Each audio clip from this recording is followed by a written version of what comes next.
Hey guys, welcome back to this channel. In this video, I'll be showing you guys how you can basically fill in your water bottle on this Mount Everest game. So press 3 and you can see how much water you have.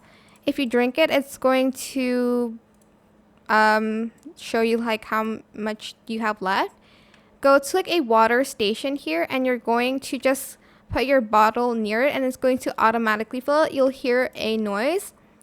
You can also refill on energy bars as well here. So eat it and press the energy bar by pressing E. You can also fill your energy bar like here as well. And your heart goes, like your health goes up if you go to checkpoint. And yeah, that is pretty much it. I hope it was helpful for you guys. Don't forget to like, comment, share. Also subscribe to this channel if you haven't done that already. If you have any more questions about this video, just leave it in the comment section down below.